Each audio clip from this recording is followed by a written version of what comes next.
Seguí a la Radio de las Madres por YouTube.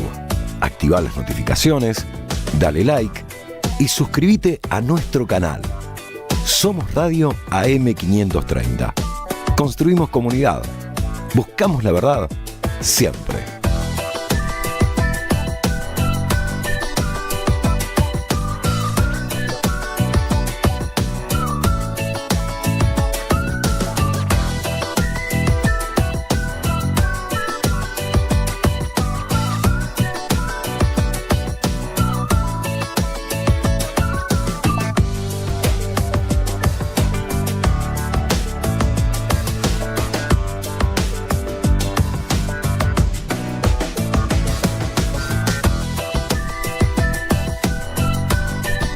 Somos Radio AM530. Efectivamente se los caracterizó el fin de semana, el sábado, como fascistas a los actuales integrantes del gobierno. A ver, no voy a ahondar en eso, pero hay algo de eso también presente en el discurso de Claudia Sheinbaum, que vamos a escuchar a continuación, el día de ayer, cuando le responde a Donald Trump en relación a su decisión tomada en ese momento de poner aranceles, y después voy a explicar qué son los aranceles también, porque mucha gente no sabe, a los productos provenientes de sus socios comerciales de México y Canadá, en un 25% y en un 10% a los bienes que provienen de China. Escuchemos primero a Claudia Sheinbaum y después hago alguna referencia o análisis en relación a eso.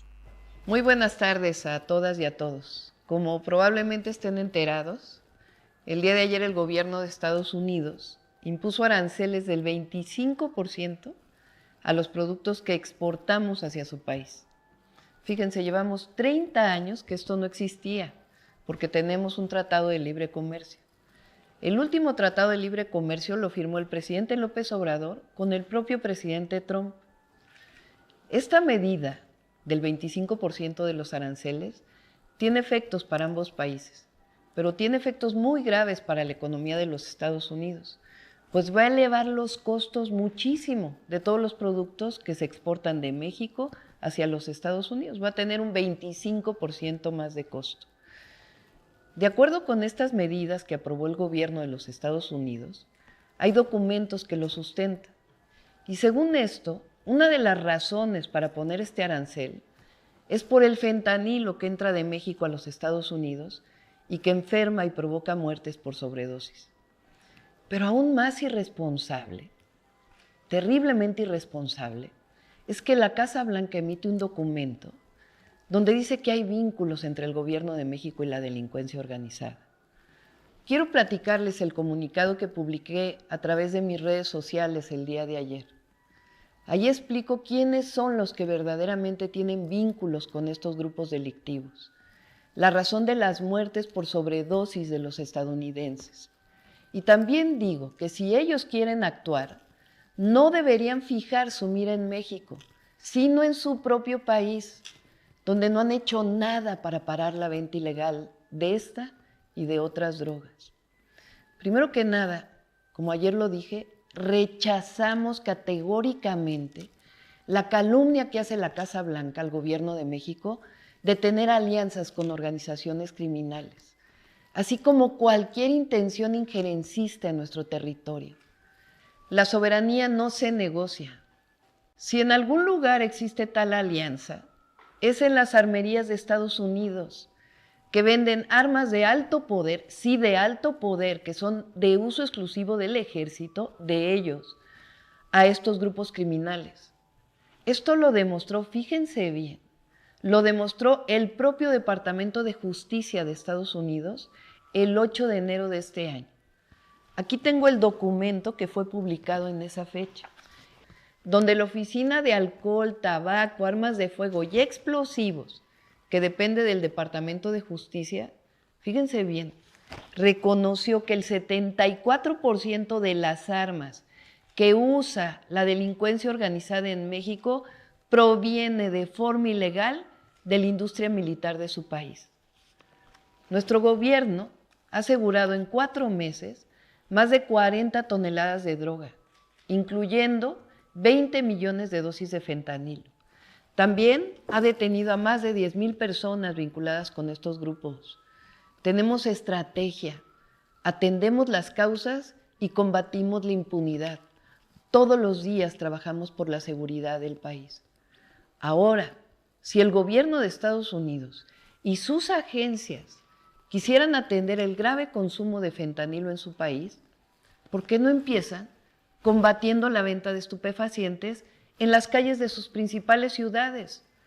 ¿O cómo es que las personas con adicciones compran esa droga? ¿Por qué nunca hemos oído de detenciones en Estados Unidos de los grupos delictivos estadounidenses? ¿Cómo es que no se investiga el lavado de dinero de los grupos delictivos de allá? ¿Por qué no ponen toda su inteligencia a trabajar para detectar a los grupos delictivos que venden fentanilo en su territorio o de otras drogas? Bueno, también podrían iniciar una campaña masiva para evitar el consumo de estas drogas y cuidar a sus jóvenes, como lo hacemos en México. El consumo y distribución de drogas está en su país y ese es un problema también de salud pública que nunca han atendido. ¿Por qué no se preguntan cuál es la razón de fondo de tanto consumo de drogas que lleva tanto tiempo en los Estados Unidos? Además, ayer también lo mencioné, fíjense, la epidemia de opioides sintéticos en Estados Unidos tiene su origen en la prescripción indiscriminada de medicamentos de este tipo, que fue autorizada por la Administración de Drogas y Alimentos, la llamada FDA, como lo demuestra un juicio contra una farmacéutica. Hay series en la televisión que lo explican. Es más, la droga que causó la crisis de consumo de opioides sintéticos la siguen vendiendo en sus farmacias con autorización oficial.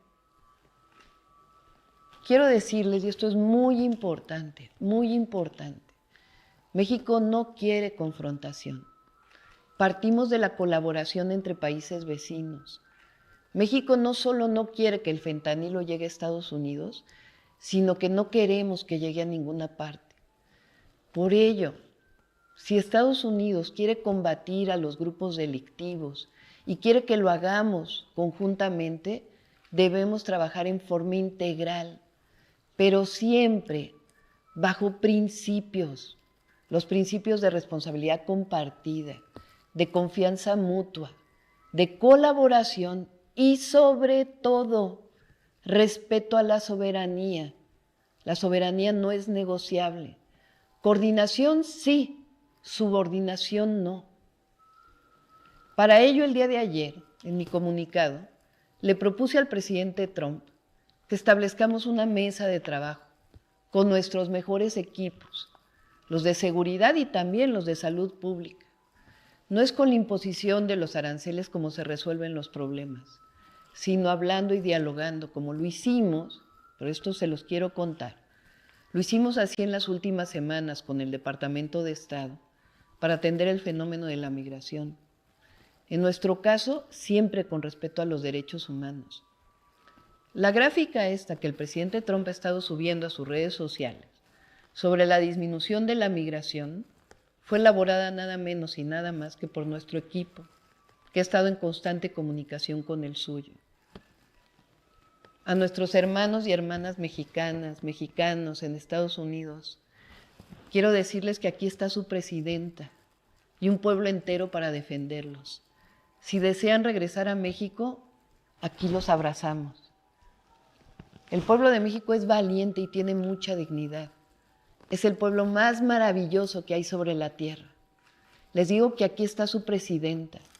Tenemos valentía y firmeza, pero siempre, como lo he dicho en otras ocasiones, hay que actuar con la cabeza fría y el amor al pueblo.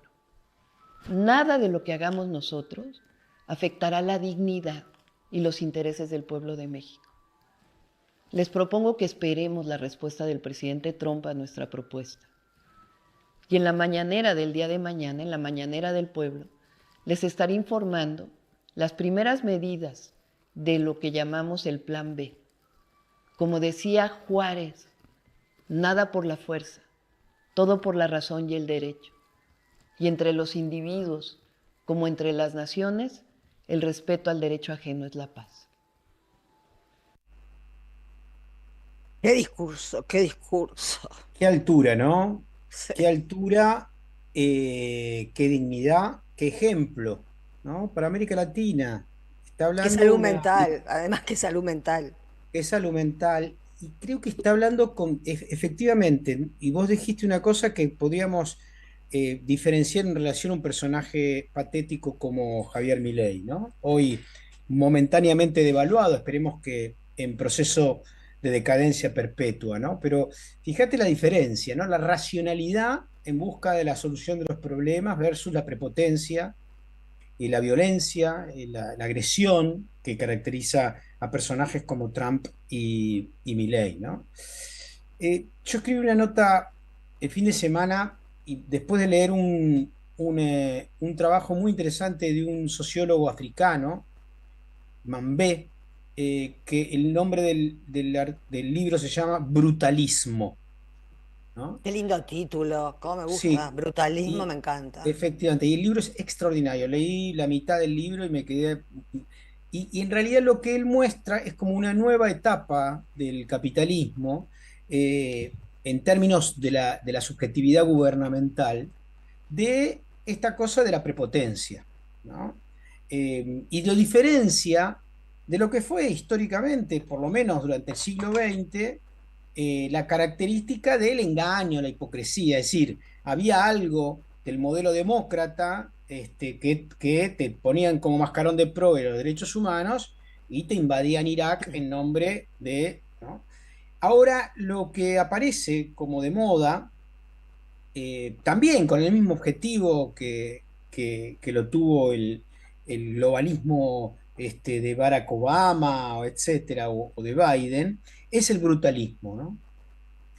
Y frente al brutalismo, acá aparece una cosa que me parece que nosotros tenemos que pensar como aprendizaje. ¿Qué pasó o qué está pasando en Norteamérica? Canadá, Estados Unidos y México tienen desde hace 40 años un tratado de libre comercio, antes se llamaba. Perdón, pero me parece que habría que, seguramente lo vas a decir después, pero como acabamos de escuchar a Sheinbaum y que decía que iba a hablar en las mañaneras, podríamos adelantar que finalmente la respuesta llegó y se suspende por un mes, tanto con Sí, México es como con correcto, es Canadá, correcto. ¿no? Está muy bien. Fue hoy que a partir de la propuesta que hizo Sheinbaum, se suspende por un mes tanto para Canadá como para México. De hecho, hay otro elemento clave, es que un diálogo que están en los medios internacionales muy largo entre Trudeau, el primer ministro de Canadá, y Claudia Sheinbaum, que ¿Trudeau no decidieron, había renunciado?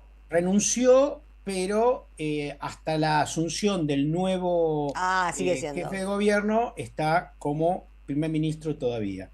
Dio una conferencia de prensa, Trudeau, que me impresionó hablando primero en inglés y después en el francés en la misma conferencia. Recordemos que Canadá es bilingüe, los quebecois, hay una provincia o un estado que son francófonos, y donde dijo en esa conferencia que va a establecer lazos de defensa común con México. Yo creo que esto, que luego se produjo en el día de hoy, debe haber sido tomado en cuenta por los analistas que acompañan a Trump. Trump es el más brutalista de todos, digamos, en Ujú. Estados Unidos, ¿no?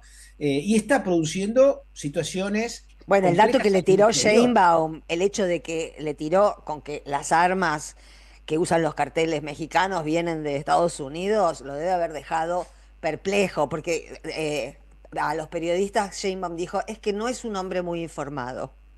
Claro, efectivamente, porque además los informes sobre, de hecho, he escrito artículos sobre eso hace bastante tiempo, las armerías más importantes, Colt, le vende armas a los carteles a pedido con inscripciones en oro de los nombres de los carteles.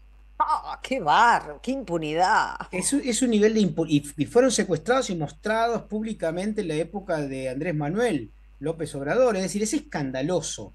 Y son efectivamente armas militares, no son, son fusiles, ametralladoras prohibidas en México, pero que ingresan Obviamente, lo que no dijo Sheinbaum, nosotros sí lo podemos decir, es que no ingresan por plata, ingresan por droga. Es decir, Claro, las empresas de armas, grandes empresas, estoy hablando de Colt, estoy hablando de las grandes empresas norteamericanas, cobran con droga y después la venden. Y lo que está diciendo claro. Claudia Sheinbaum, que no lo puede decir completamente, que dice, ¿por qué ustedes no se preocupan por las mafias internas de Estados Unidos que no son mexicanas? Los Claro, mexicanos son los encargados del ingreso. ¿Qué pasa dentro de Estados Unidos? es que a mí me da la sensación de que al sistema de Estados Unidos no le jode mucho que haya un montón de zombies en la calle. Bueno, lo dice Claudia Sheinbaum de una manera muy sutil. Muchachos, ustedes empezaron con esto, recetando estas mismas cosas que ahora quieren perseguir. Primero. Claro, si ni siquiera lo Segundo, prohibieron en las farmacias. lo ¿Qué, siguen qué lucha? vendiendo, lo Y por siguen eso. recetando. Digamos, casi el 50% de las 100.000 muertes por fentanilo en los últimos 2, 3 años, que fue 100.000 muertes por año más o menos, son el producto no de drogas ilegales, son de las Drogas mismas drogas que se legales. venden en la farmacia, que la gente se zarpa con la cantidad de consumo, Claro, claro. que es heroína sintética, o sea, más El barata. fentanilo es heroína sintética. Es 50 veces Ah, más poderoso que la ironía, que la la heroína. ironía no. Que la- es No, la heroína muchísimo más en un año te destruyó el poderoso. cerebro. No, no, Claro, no, es ya terrible visto. y hay una pandemia como la hubo con la cocaína hace Pero 30 es años como una atrás. pandemia de evasión. Uno ve a la gente drogada con fentanilo y es, bueno, como un suicidio anticipado, digamos, Es una que cosa frente así. a las condiciones de vida de una sociedad que ha perdido la empatía, que no le importa a nadie si hay 30, 40 millones de personas viviendo en camionetas, si en realidad no hay ningún tipo de reaseguro frente a la expulsión sistemática y los únicos que laburan a tope son los inmigrantes,